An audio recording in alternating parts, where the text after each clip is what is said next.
श्री कृष्णम वंदे जगत गुरु राधेति में जीवनम। जय सिया राम। जन्म शताब्दी पुस्तक माला 72 राम का चरित्र हमारे लिए प्रेरणा स्त्रोत डे 3। परम पूज्य गुरुदेव वंदे माँ के सानिध्य में हम एक दैवीय परिवार की ओर बढ़ रहे थे। गुरुदेव दैवीय परिवार कैसा होगा, किस तरह आ सकता है, उसका पूरा ज्ञान विज्ञान बता रहे थे और गुरुदेव अपना दर्द साझा कर रहे थे, अपना दुख साझा कर रहे थे कि मैं जिस और निगाह निगाह डाल रहा हूँ मुझे आजकल परिवार दिखाई नहीं दे रहे। परिवार वो परिवार जहाँ दो लोग मिलकर एक श्रेष्ठ आत्मा को जन्म देने के बारे में सोचें। मुझे क्या दिखाई दे रहे हैं? मुझे वासना प्रधान घर दिखाई दे रहे हैं, वासना प्रधान लोग दिखाई दे रहे हैं। अब ऐसे में खुशबू कैसे आएगी? मैं खुशबूदार परिवार ढूंढना चाह रहा हूँ। मैं चाह रहा हूँ कि दैवीय आत्माएं आप लोगों के घर में जन्म लें, लेकिन मुझे ऐसे गर्भ नहीं मिल रहे, मुझे ऐसे माता पिता नहीं मिल रहे, मुझे ऐसे परिवार नहीं मिल रहे। गुरुदेव अपने दुख को हम सबसे साझा कर रहे थे और हम सबसे एक आशा अपेक्षा की जा रही है कि हम सब अपनी कॉपी जांचें, अपने भीतर देखें और अगर हमारे भीतर भी वासना का संस्कार है, सेक्सुअल एनर्जी, जिसे अगर मैं स्पेसिफिकली बोलूं, सेक्सुअल एनर्जी अगर हमारे भीतर भी कहीं है तो हम उसे बुरा ना माने, उसे गंदा ना माने, उसको स्वीकार करें और उस वासना को उपासना में बदलने की ओर अपने कदम बढ़ाएं, ताकि हम एक दैवीय जीवन जी सके और एक दैवीय संतान को जीवन में ला सके। गुरुदेव कहने लगे और बता रहे हैं कि अगर परिवार वासना प्रधान ना हो तो उनमें से बेहतरीन चीजें निकल सकती हैं। हम खुशबूदार परिवार बचाना चाहते हैं। मित्रों, आप सब जानते हैं कि चंदन के जंगल पर जो भी पेड़ उगते हैं वो खुशबूदार होते हैं। मात्र चंदन से खुशबू नहीं निकलती, उसके आसपास के जंगलों में भी खुशबू फैल जाती है।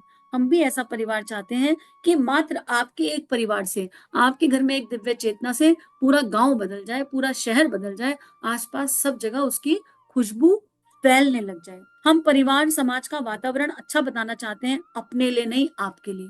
हम सब एक अच्छे परिवार में, एक अच्छे वातावरण में रहना चाहते हैं। हम देश में होने वाली पॉलिटिक्स पर कितने क्वेश्चन उठा देते हैं, कितना चाय के साथ आजकल हम ये बातें करते हैं कि देश में क्या गलत हो रहा है और क्या सही हो रहा है, किसने क्या कर दिया, किसने क्या नहीं किया। पर क्या कभी हम ये सोचते हैं कि हम इसको ठीक करने के लिए क्या कर सकते हैं? अब समय वो आ गया है मित्रों जहां हमें ये नहीं कहना कि गलत क्या हो रहा है, हमें अपने अंदर की शिकायतों की एनर्जी को खत्म कर देना है। ना परिवार से शिकायत करनी, ना अपने आप से शिकायत करनी, ना समाज से शिकायत करनी, ना अपने पॉलिटिकल सिस्टम से शिकायत करनी, ना धर्म में शिकायत करनी, किसी से शिकायत नहीं करनी। समाधान ढूंढना है और ये सोचना है कि अगर हमें कोई चीज गलत लग रही है तो उसको ठीक करने के लिए हमारा योगदान क्या है, हमारे पास क्या है, हम क्या कर सकते हैं। और जब हम ये सोचेंगे बार बार कि व्हाट वी कैन कंट्रीब्यूट, यकीन कीजिए हमारे भीतर से इतने आइडियाज निकल निकल कर आएंगे, इतने आइडियाज निकल निकल कर आएंगे और हम कब कंट्रीब्यूट कर जाएंगे हमको पता भी नहीं चला। एक एग्जांपल आपको शेयर करती हूँ। बहुत पहले कभी एक वीडियो देखा था, एक एक अंकल है, मैं नाम नहीं जानती हूँ, पर एक वीडियो देखा था जो आत्मा को बहुत टच कर गया। उनके बेटे का एक्सीडेंट हो गया बाइक से 23 साल की उम्र में, और उनका बेटा एक सड़क पे जाते हुए एक गड्ढा आया, उस गड्ढे में बाइक गई और वहीं की वहीं ऑन द स्पॉट उनके बेटे की डेथ हो गई। वो अंकल ने 23 साल का बेटा, जिस पिता का गुजर गया हो, वो पिता भगवान से भी शिकायत कर सकता है, सरकार से भी शिकायत कर सकता है, ना जाने कितनी एफआईआर फाइल कर सकता है, जाने क्या क्या कर सकता है म्यूनिसिपैलिटी के खिलाफ। उन्होंने कुछ नहीं किया। उन्होंने क्या किया? उन्होंने एक संकल्प लिया कि जो दर्द मैंने सहा वो दर्द कोई और ना सहे, और उन्होंने एक मुहिम बनाई। वो पूरी पूरी रात सड़कों के गड्ढे भरने लगे। शुरू में लोगों ने उन्हें पागल कहा, बेवकूफ कहा कि ये क्या करता है, बेटे के दुख में बोरा गया, लेकिन उन्होंने किसी की नहीं सुनी। बस वो रात को निकलते और सड़कों के गड्ढे भरना शुरू कर देते, रात को निकलते और सड़कों के गड्ढे भरना शुरू करते, और उसके बाद उन्हें इतना सहयोग मिला। लेकिन उन्हें कौन जान रहा है, कौन नहीं जान रहा, क्योंकि उन्होंने नेम फेम के लिए किया ही नहीं। बस उनके मन में एक ही भाव था, जो तकलीफ मैंने जी है वो किसी और को ना मिले, इस कारण। तो ये बात सुनने में छोटी लग सकती है, पर आप सोचिए वो अंकल ने की उम्र क्या होगी। और जब मैंने वो वीडियो देखा था तो उन अंकल को वो काम करते हुए बहुत लंबा साल हो गया था, बहुत लंबा समय हो गया था। ना उनको कोई पद्मश्री मिलने वाला है, ना उनको कोई जानने वाला है, ना उनका कोई नाम, मुझे ही नाम याद नहीं रहा, आप ये देख लीजिए ना। उनका कर्म याद रहा। याद क्या रहता है? हमारे किए हुए अच्छे कर्म। ये नाम भूल जाएगी दुनिया, ये नाम कोई याद नहीं रखेगा। एक इंटरव्यू देख रही थी मैं, उस इंटरव्यू में किसी महान इंसान से पूछा गया कि आप क्या चाहते हैं। उन्होंने बहुत कुछ किया देश के लिए, बहुत कंट्रीब्यूट किया देश के लिए, देश को, कि आप क्या चाहते हैं, आपके जाने के बाद आपके नाम को कैसे याद रखा जाए। तो वो पलट के कहते हैं कि आपको याद है वेदों को किसने लिखा? कहते नहीं। तो बोले इस संसार में जब वेदों के को लिखने वाले का नाम नहीं पता कि वेद किसने लिखे, तो मेरे नाम का क्या महत्व है? कोई महत्व नहीं मेरे नाम का। मैं चाहता हूं कि लोग भारत को याद रखें, मैं चाहता हूं लोग भारतीय संस्कृति को याद रखें, मैं चाहता हूं लोग इस विश्व वसुधा को याद रखें, हमारे ऋषियों के तेजस्वी ऑरा को याद रखें। जो हमारे ऋषियों ने कंट्रीब्यूट किया भारत देश को उसको याद रखें, जो भारतीय ऋषियों का विज्ञान है उसको याद रखें। ये आंसर इतना अंदर तक उतरा, इतना अंदर तक उतरा कि क्या क्या करेंगे हम, और हम लोग जीवन कहाँ जी रहे हैं, इसी एनर्जी में जी रहे हैं कि हमारा बुरा, हमारा भला, हमारा मान, हमारा सम्मान, किसने हमें क्या कह दिया, किसने हमें क्या नहीं कह दिया, छोटी छोटी चीजों में। तो गुरुदेव कह रहे हैं चंदन जैसा बन जाओ, कुछ नहीं करना है। जब तुम चंदन बन जाओगे तो तुम्हारे अंदर से खुशबू अपने आप फ्लो करने लगेगी, इतना फ्लो करेगी, इतना फ्लो करेगी कि विषैला भी कोई आएगा ना तो तुम्हारे अंदर आके ठंडक पाएगा। सांप भी आके बैठेगा तो उसे ठंडक मिलेगी, तुम्हें डसेगा नहीं, तुम्हें खाएगा नहीं। यानी हमारे ऑरा को गुरुदेव इतना स्ट्रांग बनाना चाहते हैं कि बाहर से कोई भी एनर्जी आ जाए वो अपने आप ट्रांसफॉर्म हो जाए। तो उसके लिए कुछ तो एफर्ट करने पड़ेंगे ना, अपने भीतर जाना पड़ेगा, भीतर झांकना पड़ेगा। गुरुदेव ऐसा परिवार बनाना चाहते हैं हमारे लिए, ऐसा वातावरण बनाना चाहते हैं हमारे लिए, शालीनता का वातावरण, व्यवहारिकता का वातावरण, ताकि इंसान को देखकर, परिवार को देखकर, समाज की स्थिति को देखकर हम गौरवान्वित अनुभव कर सकें, हम समझ बूझ सकें। लेकिन आज गुरुदेव दुख के साथ कह रहे हैं, आज हमारे अंदर हैवान काम कर रहा है, और वो हैवान इंसान का चोला पहनकर धरती पर उतर आया है। मतलब हमारे अंदर का असुर, उसे प्रवर्तमन कहते हैं, हमारे अंदर की आसुर प्रवृत्तियां इतनी ज्यादा बढ़ गई हैं, इतनी ज्यादा बढ़ गई हैं कि हम समझ ही नहीं पा रहे कि मानव जीवन की दिव्यता क्या है, आसुरी प्रवृत्तियां क्या है। देर तक सोना आसुरी प्रवृत्ति है, यकीन कीजिए। और उठने के बाद बड़ा दुख भी होता है, बहुत तकलीफ भी होती है। अब भक्ष्य खाना, मांस मदिरा लेना, स्मोकिंग करना, गालियां देना, उल्टा सीधा बोलना, गुस्सा करना, डोमेस्टिक वायलेंस करना, हाथ उठाना, हर समय चिड़चिड़ापन रहना, ये सब आसुरी प्रवृत्तियां, ये सब तामसिक प्रवृत्तियां हैं। और जब ये हद से ज्यादा हो जाती है तो परिवार बिखर जाते हैं, आप अपने होश में नहीं रहते। अब आप कहेंगे कि मतलब इन ये चीजें नहीं हो तो अच्छा है, अल्टीमेटली हमको इनको खत्म ही करना है। बहुत सारे व्यसन है, हम बच्चों पर हाथ उठा देना, ये आसुरी प्रवृत्ति है। तो गुरुदेव कह रहे हैं हमारे अंदर का हैवान इतना ज्यादा जागृत है, और मजे की बात यह है कि हमारे अंदर वो असुर रह रहा है और हमने उसके साथ एडजस्ट कर लिया है। हमें फर्क ही नहीं पड़ रहा कि असुर है। हम स्मोक कर रहे हैं, हम नॉनवेज खाते हैं, हम बच्चों पर हाथ उठाते हैं, हम गालियां देते हैं, हम चीखना चिल्लाना मचाते हैं, और उसका कोई दुख ही नहीं होता। हमने, हमारे अंदर का देवता इतना सो गया है, इतना सो गया है कि उसने इस असुर के साथ एडजस्ट कर लिया है। और अंत समय में हम इतना पछताएंगे। आप आत्मा परमात्मा का मिलन संजोग सुनकर देखिए, उसमें गुरुदेव लिख रहे हैं इतनी सुंदर बात कि मरने से थोड़ी देर पहले ना हमारे कर्म एक एनर्जी बनकर हमारे चारों तरफ घूमने लगते हैं। हमारा किया हुआ हर अनुचित कर्म ही भूत है, और वो भूत बन के हमारे चारों तरफ घूमने लगता है। अगर जिंदगी भर ये अनुचित कर्म, अनुचित इंटेंशन से करते रहे तो मरते समय जो पीड़ा होगी ना, उसको किसी को बयां नहीं किया जा सकता। उसमें गुरुदेव बहुत डिटेल में समझा रहे हैं कि अपने अंदर के हैवान को समाप्त करने का नाम अध्यात्म है, यानी देवत्व का जागरण, मनुष्य में देवत्व का जागरण। और हम सबके भीतर एक देवता छुपा बैठा है। अगर आप ये स्वाध्याय सुन रहे हैं और आप ये सुनकर आपके अंदर कुछ खलबली मच रही है, और इस स्वाध्याय को सुनकर हम अपने भीतर देख पा रहे हैं कि हाँ ये गलत बात हमारे अंदर है, हमको इसको ठीक करना है, मतलब आपके भीतर का देवता जागा हुआ है, बधाई हो। हम सबके भीतर का देवता जागा हुआ है, बधाई हो। गुरुदेव कह रहे हैं अभी हमारे अंदर के संत को जगाना है, महामानव को जगाना है, ऋषि को जगाना है, भगवान को जगाना है।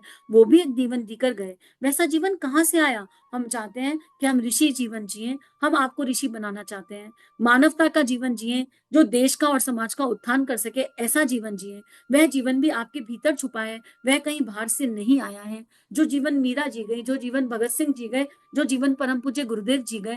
देखो चॉइस हमारी हो, राम ने रावण को भी ईश्वर दिए और शबरी को भी ईश्वर मिले, दोनों को मिले। लेकिन हम अपने बच्चों का नाम रावण रखेंगे क्या? हम जानते हैं कि रावण जैसा कोई ब्राह्मण नहीं, रावण जैसा वेदों का कोई ज्ञाता नहीं, रावण की दिव्यता क्या है हम सब जानते हैं। फिर भी अपने बच्चे का नाम रावण नहीं रखना चाहेंगे। तो एग्जाम्पल अपने लिए और अपने आने वाली पीढ़ी के लिए तो उचित सेट करें। चॉइस हमेशा हमारी ही होती है।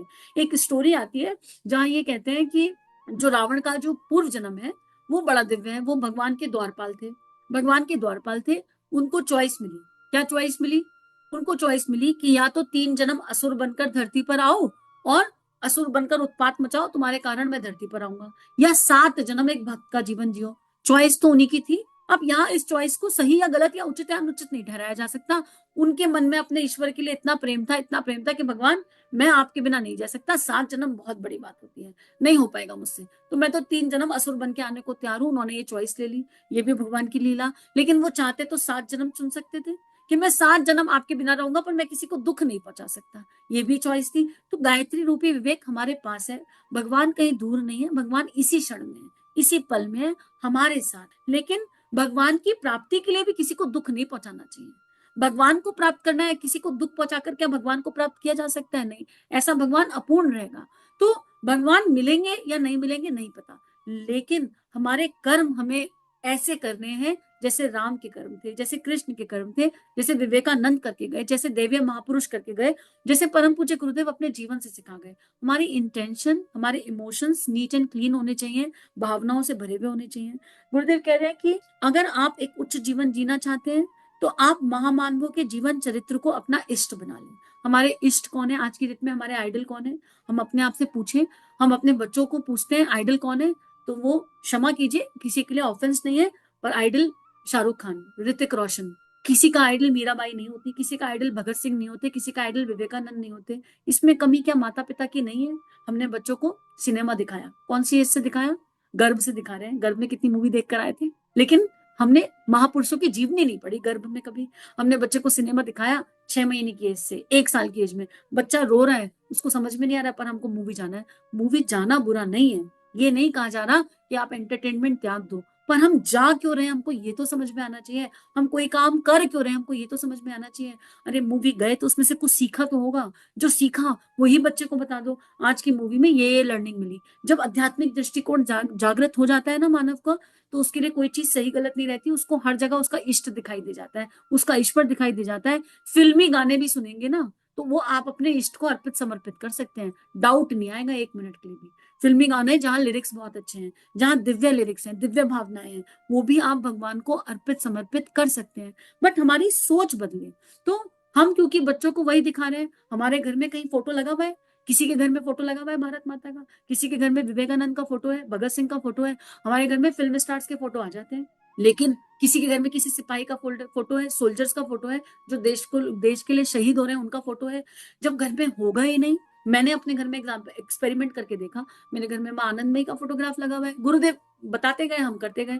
तो रामकृष्ण परमहंस का फोटो लगा हुआ है, विवेकानंद जी का फोटो लगा हुआ है, जितने भी गुरु मंडल है उन गुरु मंडल का फोटो लगा हुआ है, महामानवों के फोटोग्राफ लगे हुए हैं। तो मैंने देखा, छोटी सी एज में देखा कि बच्चे के प्रश्न आते थे, ये कौन है? अब जो फोटो लगाओगे बच्चा उसी के बारे में तो बात करेगा। माँ शारदा का फोटो देखा तो पूछ बैठा ये कौन है, वंदनीय माता जी का फोटो देखा तो पूछ बैठा ये कौन है, पूछ बैठा तो सत्संग हो गया, सत्संग हो गया तो उनका दिव्य जीवन हो गया, उनके दिव्य जीवन का चिंतन हो गया। तो हम जो बच्चे को देना चाहते हैं, हमें 3D फॉर्म में 3D लर्निंग्स देनी पड़ेंगी। अपने घर में कोटेशंस लगाइए, अच्छी अच्छी कोटेशंस लगाइए। जरूरी नहीं है कि आप किसी समाज, किसी संस्था से लेकर आए।